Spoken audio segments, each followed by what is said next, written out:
Hey everybody, Rich from Virginia Beach. It is Friday, 27 December 2024, just after Christmas. Hope everybody had a good Christmas with the family. Looking forward here to New Year's Eve coming up, and then voila, we've made it through all the holidays. Anyway, I come across this interesting video and it really got me thinking. And this video I taken from the Auto channel. I hope they don't mind. All credit goes to them.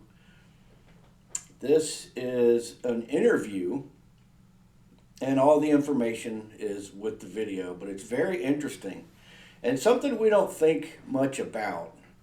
But it's become very relevant here in our world right now, and that is oil.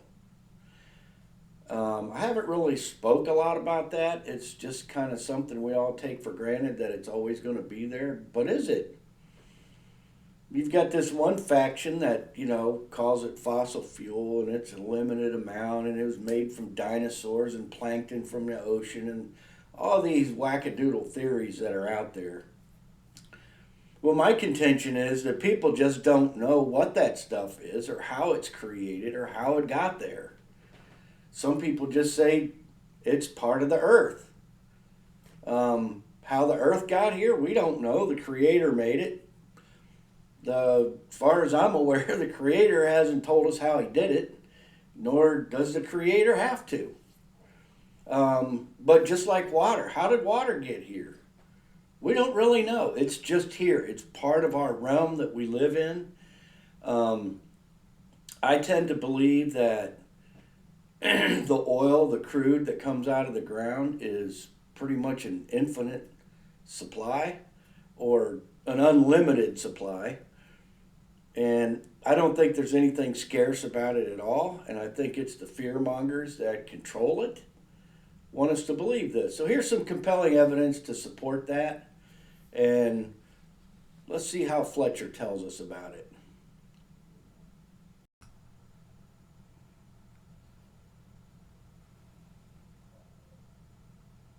In one of your last talks that petroleum wasn't what we thought it was, that it wasn't a fossil fuel, that it didn't come from fossil animals. Yeah. Is it just a mineral? Is it a mineral like any other mineral? Is that how it what would you say? What's the origin of You see, petroleum?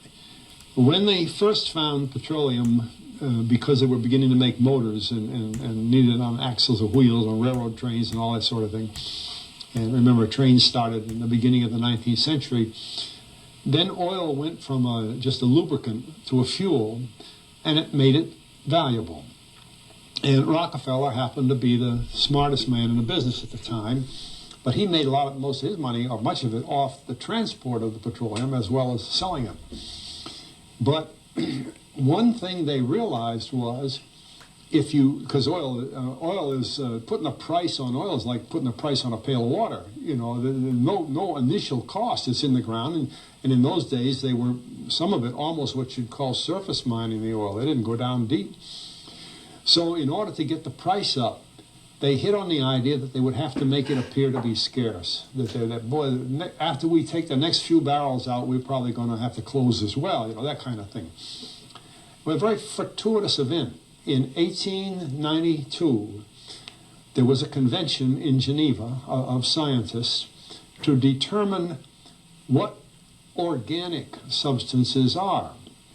Well, the definition of organic is a substance with hydrogen, oxygen, and carbon. And so it's usually a living substance, a tree. You analyze a dead tree, hydrogen, carbon, and oxygen, and grass, and so on, living things. Animals, we are hydrogen, oxygen, and carbon. So at this Geneva Convention, Rockefeller took advantage of sending some scientists over who said, petroleum is hydrogen, oxygen, and carbon.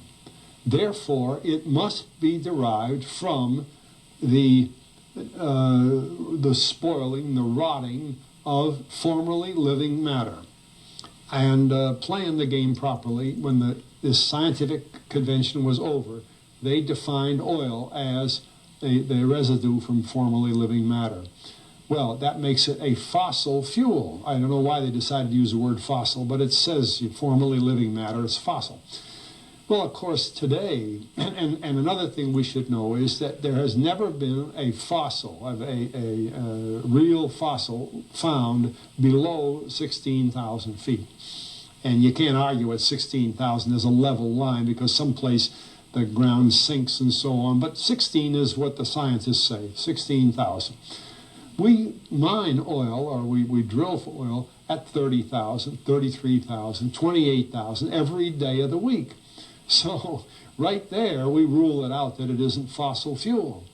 It's called fossil fuel for the minds of the public to feel that it is an asset that is running out, being depleted. We talk about depletion allowance, which is a lot of, and actually, if you know the world's oil supply, you know that it is not going to run out for an awfully long time. It is the second most prevalent liquid on Earth. And we haven't begun to... Well, with all that background, you see, the people in charge of the petroleum business, for perfectly reasonable business things, like any other man in a business, wants to keep his price as high as he can get away with. And the way to do is just say, well, as no more, the last barrel is going to cost $1,000, and then it's all done. And they preach that stuff. What bothers me is that in geology books, it's in there. The geologists say it's a fossil fuel. They've been bought. I mean, I went to a 4-year federal staff energy seminar run by the government of the United States during the so-called energy crisis. I was the participant that represented the railroad industry. The airline industry was there. Every AA, administrative assistant of senators and congressmen, was there. The CIA was there, the Defense Department was there, the State Department was there. Sometimes sitting right in front of me in the row would be Henry Kissinger with his friend, the head of Department of Defense.